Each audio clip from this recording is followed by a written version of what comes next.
बहुत ध्यान देने योग्य बात है। जिनकी दुर्गति पक्की है उनमें 24 लक्षण पाए जाते हैं।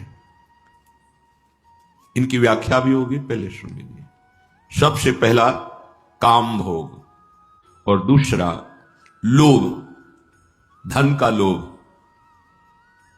भोग वस्तुओं का लोभ, भोगों की चाह ऐसी बढ़ जाती है, इससे वो उससे वो बढ़ता चला जाता है। तीसरा धन में पूर्ण महत्व बुद्धि। चौथा तृष्णा, जो भोगे हुए भोग हैं उन्हें पुनः भोगने की इच्छा। काम, लोभ, धनोपार्जन, तृष्णा। पांचवां असंतोष। छठा परिग्रह। सातवां स्तेय, चोरी। आठवां असत्य भाषण। नवां दूसरों की निंदा करना। 10वां बहुत बोलना। 11वां सदैव पर चर्चा करते रहना।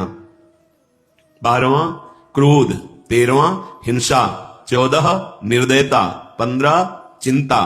16 शोक। 17 अहंकार अभिमान। 18वां मद। 19 प्रमाद। इंद्रियों की दासता। 20 21 मन की गुलामी। 22 कुसंगति। 23 स्वेच्छाचार। न शास्त्र की अधीनता, न गुरु की अधीनता, न संतों की वाणी की अधीनता। और 24वां भगवान से विमुख होकर भजन ना करना। ये 24 जिनमें होते हैं बड़ी दुर्गति को प्राप्त होंगे, नरकगामी होंगे। जिसकी दुर्गति होनी, ये लक्षण उसमें होते हैं। पहला है काम। काम का पूरा अर्थ होता है कामनाएं, पर अन्य कामनाओं से भी बलवती कामना होती है जनेन्द्रीय भोग की। रसेंद्रीय, जनेन्द्रीय, दो प्रधान होते हैं। अच्छा अच्छा खाने को मिले और जनेन्द्रीय से भोग करने को मिले। पूरी सृष्टि में यही प्रधान है, पूरी सृष्टि में। अंतर से देख लो। लोभ से बुद्धि मारी जाती है, निर्णय करना बुद्धि बंद कर देती है। वो चोरी कर लेगा, वो हिंसा कर लेगा। कैसी निकृष्ट बुद्धि हो जाती है। छोटी छोटी बातों में सगे भाई, एक भाई दूसरे भाई की हिंसा कर देता है। महत अपराध, महत अपराध। लोभ पास जही गल न बंधाया, सो नर तुम समान रघुराया। जिसने लोभ रूपी फांसी अपने गले में नहीं डाली, वो भगवत स्वरूप हो जाता है। वो साक्षात भगवान का अभेद स्वरूप हो जाता है।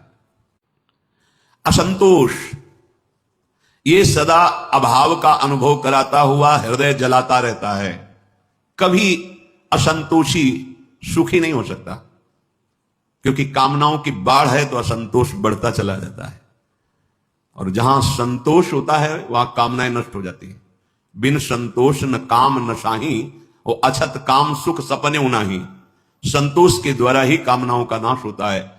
अगर कामनाओं का नाश ना हो तो सुख का शब्द स्वप्न में भी अनुभव में नहीं आएगा। कामी पुरुष कभी स्वप्न में सुखी नहीं हो सकता। बहुत ही गंदा हृदय हो जाता है, बहुत ही गंदी दृष्टि हो जाती है। कभी कभी यहां भी दर्शन होता है। ऐसे आकर समाज में बैठते हैं, उत्तर चल रहा है, हमारी दृष्टि पड़ रही, बार बार वो जिधर माताएं बहनें बैठी उधर ही देख रहे हैं। तब लगता है दुर्भाग्य है जीव का। कितना नीच स्वभाव है कि भगवत समुदाय में जहां संत समागम हो रहा है, जहां इतने भगवत स्वरूपों में, वहां बैठ करके भी पापाचरण ही। अरे जहां के उपदेश और संग के रंग से हम इन विषयों पर विजय पाएंगे, वहां भी अपने मन इंद्री को गंदा करने का भाव। तब लगता है मेरे हरि की बहुत बलवती माया है। ये भोगों के प्रति असंतोष, ये सदैव अभाव का अनुभव कराता है। कभी पूर्णता अनुभव नहीं होती। 1 लाख मिल गए तो 1 करोड़, 1 करोड़ मिल जाए, इतना इतना तो भी इतना। ऐसे हर भोग, इसको भोग लिया, उसको भोग लें, इस अवस्था को, उस अवस्था को, इस पदार्थ को, उस पदार्थ। धिक्कार है जीवन। बस इसी में पापाचरण की भारी पोटली तैयार कर लेता है यहां से ले जाने के लिए।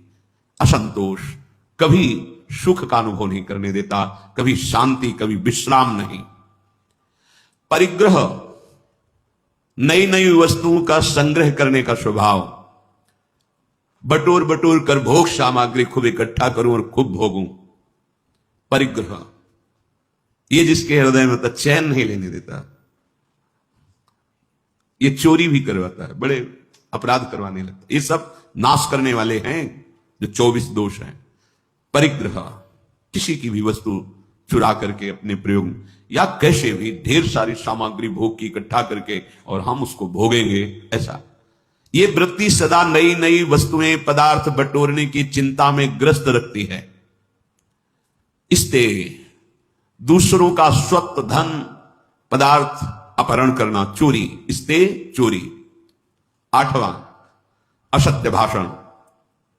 इससे वाणी का तेज नष्ट हो जाता है।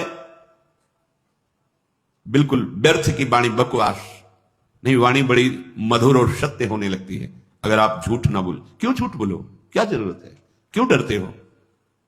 आप कहां से बात कर रहे हो? हम अमुक जगह से बात कर रहे हैं। आप खड़े पास में ही हो, पास की गली में झूठ बोल रहे हो। क्यों क्यों व्यर्थ में झूठ बोला? क्यों हृदय को मलिन किया?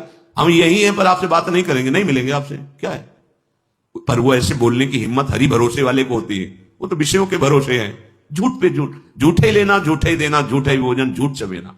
आजकल विश्वास बात पर अपनी नहीं है उसको। वो क्या बोल रहा है, अभी क्या बोल रहा है, क्षण में क्या बदल जाए, क्या बोल जाए, ये मनुष्य जीवन की भारी दुर्बलता है। अगर आप नाम चलाना चाहते हैं जिह्वा में, तो झूठ बोलने पर ध्यान दीजिए कि हम झूठ नहीं बोलेंगे। हम सत्यवादी तो नहीं हैं, पर हम झूठ भी नहीं बोलेंगे। सत्यवादी का भाव आने पर अहंकार आ सकता है, मैं सत्यवादी हूं पर मुझे झूठ नहीं बोलना। 9वां, पर निंदा, दूसरे की निंदा। एक स्वभाव बनता जा रहा है लोगों का, समझ ही नहीं पा रहे कि हमसे पाप हो रहा है। जहां बैठे तो किसी की भी निंदा करना शुरू कर देते। तुम जिसकी निंदा करते हो उसके पाप अपने ऊपर ले रहे हो, काहे को। तो ये जो जिनकी दुर्गति होनी है, जो अपने जीवन का नाश करने वाले लोग हैं, ये 24 दोष होते हैं। 9वां है निंदा दूसरों की। ये बहुत ही घृणित प्रवृत्ति होती है। ये पराये पापों को अपने ऊपर लेते हैं। जिनकी निंदा करते हैं उनके सारे पाप अपने ऊपर ले लेते हैं, इसलिए बचो पर निंदा से। 10वां, व्यर्थ में बहुत बोलने का स्वभाव होना। कुछ ऐसे होते हैं स्वभाव के, अगर शुरू हो गए तो हाथ जोड़ के भी कहो कि शांत रहो तो बंद नहीं होंगे, पूरी गैस निकल जाए। और बेमतलब की बात है, ऐसे है, बेमतलब की बात है, मतलब कोई उनका अस्तित्व तो नहीं है। पीछे बीती बातें, व्यर्थ की कल्पनात्मक बातें, आगे की कल्पनात्मक बातें, जिनका कोई अस्तित्व नहीं। बचो ऐसे लोगों के संग से। आप अपनी वाणी को तो संभालें ही, ऐसे कुसंग का भी त्याग करें। बहुत बोलने से शक्ति क्षीण होती है, वाणी अपवित्र होती है, समय नष्ट होता है, बुद्धि भ्रष्ट होती है। जो 4 लोग बैठ करके भगवत विमुख चर्चा करते रहते हैं, बहू बेटी परिवार इनकी उनकी, ये समय को नष्ट करते हैं, व्यर्थ का समय जाता है। ऐसे लोगों के बीच में न बैठना चाहिए न सुनना चाहिए। बस वही देखो, कभी ऐसे लोग जब बैठे हो, उनकी चर्चा हो रही हो, तो वहां एक बार भी रामकृष्ण हरि कोई नाम नहीं होगा, कोई भगवत चर्चा नहीं, बस वही घर द्वार परिवार प्रपंच सब वही चलता रहता है। क्रोध, जब क्रोध आवे तो मौन का आश्रय पक्का लो। अगर वाणी खोल दी आपने तो मानो आग में आपने पेट्रोल डाल दिया, डीजल डाल। वो ऐसी भड़काऊ वस्तु वाणी है, फिर तो नहीं संभल पाओ। मौन, अब अंदर से आ रहा है कि बस इसको गाली दो ही, इसको कड़वा बोलो ही, बस अंदर राधा राधा राधा राधा राधा राधा, उसकी सुनो मत, शांत हो जाएगा। वहां से चल दो बिल्कुल। अगर कड़वा बोले तो इसका दुरुक्ति, क्रोध का बल क्या, दुरुक्ति माने गाली, कड़वे वचन, कठोर वचन, हृदय को दुख पहुंचाने वाले परुख वचन मत बोलना। अगर भजन सिद्ध करना है, भजन बढ़ाना है, तो जब क्रोध आवे, कड़वा बोलने का मन हो, तो बिल्कुल दांत बांध लो, ऐसे नहीं खोलना, मानो वाणी है ही नहीं, हमारे नहीं बोलेंगे इस समय राधा राधा राधा राधा राधा राधा। ये क्रोध तुम्हारे भजन करने की प्रवृत्ति और भजन के प्रभाव दोनों को ढक देगा, दोनों को रोक देगा। 13वां, हिंसा, मारना, किसी भी जीव को मारना। ये इसीलिए सबसे प्रार्थना करते हैं, जहां तक शब्द कान में पहुंचे, कि जो लोग ये हिंसा, एक होता है हिंसा करना, और जैसे आप मानसला के पास तो हिंसा में सम्मिलित हो गए, वो हिंसा के समान ही माना जाता है। तो जो आप अभक्ष्य पदार्थ पाते हैं, जीवों की हिंसा होती है, जो हमारे लिए निषेध किया गया है, जो हमारे लिए निषेध है, वो बिल्कुल ठीक नहीं। किसी भी जीव के शरीर को पका के खाना मतलब अपना नाश करना, अपने सुकृतों का नाश करना, अपनी आयु को व्यर्थ करना। हिंसा ये महापाप है। कोई भी ग्रंथ, कोई भी पंथ आदेश नहीं करता किसी जीव को कष्ट देने का। आचार्यों की, महापुरुषों की वाणी का अर्थ गलत निकाल करके हम मनमानी आचरण करते हैं, किसी भी महापुरुष के। फिर 14 जो नंबर उसमें कह रहे हैं, जो पशुओं का, अन्य जीवों का निर्दयता पूर्वक मार करके आहार करना, ये निर्दयता, ये बहुत ही हानिकारक है, बहुत हानिकारक है। बिल्कुल समझ जाओ। अभी आपको छूट मिली है, खेती आपके नाम है, जो चाहो बोलो, फसल जब काटोगे तब समझ में आएगा। 15वां, चिंता। ये सदैव हृदय को जलाती रहती है। भय, ऐसे बेमतलब का, कहीं ऐसा ना हो जाए, कहीं ऐसा ना हो, ऐसा हो जाता, अगर कहीं ऐसा हो। हमने देखा है कितनी चिंता, कितनी चिंता। भगवत चरणारविंद का जो आश्रय नहीं लिए, चिंता ही चिंता। कैसे आप देखो ना, अपने हृदयों में देखो, चिंता ही चिंता। 16, शोक ग्रसित हो जाना, हर समय शोकित रहता है। जो बना करके सुख के विधान खड़ा करता है वही भ्रष्ट हो जाता है, नष्ट हो जाता है, क्योंकि पूर्व पाप इतने प्रबल हैं और शोक से ग्रसित रहता है। देखा गया, जैसे अन्न बेचा, कुछ आभूषण बेचे, विचार बनाया कि 2-4 भैंस पाल लेंगे, दूध होगा बढ़िया। गांव में वो बीमारी चलती है पशुओं की, वो एकदम लगी, एक गई, 2 गई, 3 गई, 4। अब शोक। अन्न भी बेच दिया था जो अधिक था, आभूषण भी बेच दिए थे, सोचा था 4 का दूध निकले, खूब पैसा आने लगे, बड़े बैठा है। कर्म, पीछे का कर्म, वो तुम्हें कभी सुखी नहीं रहने देगा। वर्तमान का कर्म तुम्हें निश्चिंत नहीं होने देगा, निशोक नहीं होने देगा। शरणागत में सुना था, निश्चिंत होना, निर्भय होना, निशोक होना। ये मोहग्रस्त होकर कर्तव्य अकर्तव्य का विवेक छीन लेता है, शोक। अब कैसे जिए, अब तो जैसे भी। फिर उसके पास ऐसे माया अपने पार्षद देती है। दांव लग गया ना तो एक बार में तुम सुखी हो जाओगे। बस दांव नहीं लगा, दांव फेल हो गए, पहुंच गए कारागार में, आजीवन कारावास, दुख ही दुख, शोक ही शोक। इसीलिए बिना भजन किए इन दुर्गतियों से बचना बहुत कठिन है। इसलिए भजन जरूरी है, बहुत जरूरी है जीवन में, भगवान का आश्रय और भजन। 17वां, अहंकार। ये समस्त दुखों का मूल है। ये भगवत विमुख के हृदय में बिल्कुल बट वृक्ष की तरह फैलता रहे, जैसे बट वृक्ष की दाल, उसमें फिर जड़, फिर वो और आगे, फिर जड़, ऐसे बढ़ती रहती है। अहंकार की वृत्तियां इतनी बड़ी होती हैं। ये मूल है संस्कृति का, जन्म मरण चक्र का मूल है ये अहंकार। और ये केवल गुरुचरण आश्रित का ही क्षय होता है और अन्य नहीं, अन्य साधनाओं से नहीं होता। जो भी साधना करे पुष्ट होता रहता है, जो गुरु आदेश से चलता है। तभी कहा, चाहे शिव बिरंच सम होई, गुरु बिनु भव निधि तरह न कोई। क्योंकि उसको लगता है कि जिन्होंने आदेश किया वही भजन करवा रहे हैं, उन्हीं का बल है। हम तो जब तक उनकी कृपा नहीं थी तो क्या थे, हम जानते थे ये सब गुरु कृपा है, ये सब इष्ट कृपा है, ये सब सत्संग की कृपा है, ऐसा उसके अंदर आता है। तो बड़े से बड़ा साधन भी करता है पर अहंकार नहीं होता। 18वां, अपने में बड़प्पन देखना।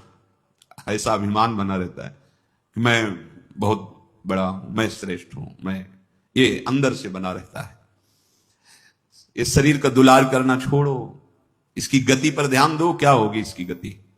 ये दुलार करना बिल्कुल उचित, भगवत सेवा में काम आ रहा है, भगवत भजन में आहार विहार उचित, निद्रा उचित, अपने कर्तव्य का, उचित कर्तव्य का पालन और भजन।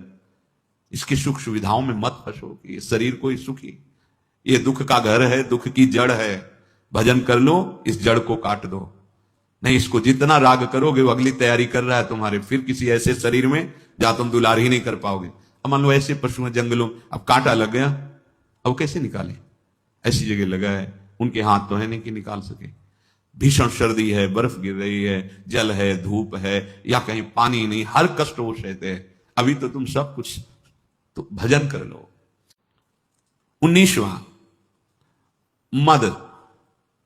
वस्तुओं का, जमीन का, रुपया का, पैसा का, ये रूप का, ये मद होता है। ये धन मत, पद मत, विद्या मत, जाति मत, बुद्धि मत, ये बहुत प्रकार का होता है। ये बुद्धि के तेज को नष्ट कर देता है। जो प्रवीणता है, जैसे अभी बुद्धि तो बहुत है लेकिन प्रवीणता नहीं, फंसने में प्रवीण है, मुक्त होने वाली प्रवीणता नहीं। फंसने में तो बहुत प्रवीण है। कैसे हम दूसरे का धन अपहरण करें, कैसे हम दूसरे से छीन लें, ये बहुत प्रवीणता है। ये मद बहुत हानिकारक है। जिसके हृदय में मद होता है उसकी निश्चित दुर्गति होती है। फिर 20वां है प्रमाद। प्रमाद, जो करना चाहिए वो तो कर नहीं रहे, जो नहीं करना चाहिए वो बहुत कर रहे हैं, इसे प्रमाद कहते हैं। सत कार्यों में अपनी दिनचर्या में मन न लगना, बस पड़े हैं सो रहे हैं। प्रमाद ये बहुत बड़ा जहर है। प्रमाद, इससे बहुत गलतियां हो जाती हैं। प्रमाद से मनुष्य करने योग्य कार्य को त्याग देता है और ना करने योग्य कार्य में रति करता है। 21वां यही कि इंद्रियों की दासता। अब हमारी जो इंद्री जो कहती है वही हमको तो ये चाहिए, जैसे वही आत्मा की इच्छा को नहीं, ऐसा नहीं। हमको शास्त्र सम्मत इंद्रियों का देना है, इंद्रियों के विषय देने। देखो इसमें हट नहीं चलता। जैसे आपको गाड़ी से यात्रा करनी तो उसमें डीजल पेट्रोल डालना पड़ेगा। आप कह दो नहीं भाई वैराग्य, इसमें डीजल पेट्रोल नहीं पड़ेगा तो गाड़ी खड़ी रहेगी। ये पार्थिव शरीर है, ये तुम नहीं हो। इसको उचित, कमजोरी आ रही, फल ले लो, भगवान अगर व्यवस्था बना देते हैं, दुग्ध ले लो। आपका बल बढ़ रहा है, सूखी रोटी ले लो। आपको सम में आना है, देखना है अपने शरीर को, अपनी इंद्रियों को धर्मयुक्त शास्त्र सम्मत भोग देने। ये सब भोग ही तो है ना, जल भोजन ये सब भोग ही तो है। वो भोग जो निषेध किया गया है वो नहीं। जो निषेध भोगों को भोगता है वो इंद्रियों का गुलाम हो जाता है, दुर्गति करा देती है इंद्रियां। इंद्रियों की दास्ता दुष्कर्मों का बढ़ावा प्रारंभ कर देती है। बहुत सावधान। ये इतनी बहिर्मुख हो जाती है कि शांति की खोज कहीं नहीं, बस भोग की खोज। देखो ना, आज अवसर मिला ने, पीछे यही तो होता रहा, ये देख लूं, ये सूंघ लूं, ये भोग लूं, ये खा लूं, ऐसा।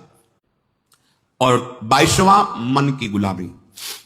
मन भोगों का संकल्प करता रहता है। ये एक सलाहकार है, अभी बहुत बुरा सलाहकार है, बहुत गलत सलाह देता है। इसकी देखो हर समय सलाहें आती रहती है, बस उसका निरीक्षण करना है। और उससे लड़ वही सकता है जिसकी जिब्या पे नाम चल रहा है। नाम नहीं चल रहा, आप लड़ने की सामर्थ्य खो देंगे। वो आपको परास्त कर देगा, वो पेश करेगा सामने विषय और आपको भ्रष्ट कर देगा। इसका प्रमथन स्वभाव है, मथ के अपने ही अधीन कर लेना। और यम ही न व्यथयन्ते थे पुरुषम पुरुषर्षभ सम दुखा सुखाधीनम स्वमृतत्वाय कल्पते। जो इस व्यथा से व्यथित नहीं होता, सह जाता है, कौन होता है? वो भगवान का निज जन होता है, जो नाम जापक, बोले वही अमृत पद का अधिकारी होता है। 23वां कुसंगति। ये जो लक्षण बताए गए हैं, ऐसे लक्षण वालों का कभी संग न करे, उनकी निंदा न करे, नहीं लक्षणों में तुम भी आ जाओगे। मन से प्रणाम और दूरी बना के रहना। लेकिन ये जो जिनकी दुर्गति, उनको सत्संग अच्छा नहीं लगता, कुसंग अच्छा लगता है। अगर वो सत्संग किसी सौभाग्य से आए भी तो वो बात पकड़ेंगे जिसकी निंदा कर सके, वो वही बात पकड़ेंगे, क्योंकि दृष्टि वही रहती ना, प्राकृतिक दृष्टि और दोष दृष्टि। भजन का अभाव, भगवत विमुक्ता, ये 24वां है। ऐसे लोग कभी भजन नहीं करते। अगर कोई भजन घर का सदस्य करने लगे तो भजन करने नहीं देते। अगर ठाकुर सेवा विराजमान करे तो फेंक देते हैं। हमारे पास तो ऐसे जन कंठी पकड़ के तोड़ देते हैं, ठाकुर जी को उठाकर बाहर फेंक देते हैं और कहा अगर ये सब यहां नाटक शुरू किया ना हमारे घर में तो समझ लेना। और जबरदस्ती अभक्ष पदार्थ परोसते हैं। बात बहुत कठिन है, बहुत कठिन है ऐसी जगह भजन कर पाना, क्योंकि इन दोषों से जो युक्त होता है भजन हो ही नहीं सकता। और वो भजन स्वीकार करने नहीं देंगे, जहां तक उनकी पहुंच है नहीं देंगे। भगवान से विमुख जन, ये जो 24 लक्षण बताए गए, ये दुर्गति प्राप्त कराने वाले हैं। सावधान होकर इनमें से एक भी न रहने पावे। भगवान के नाम में अपार सामर्थ्य है, आपका हृदय जलाएगा और इन दोषों को ऊपर निकालेगा। घबराना नहीं, वो नष्ट होने के लिए निकल रहे हैं।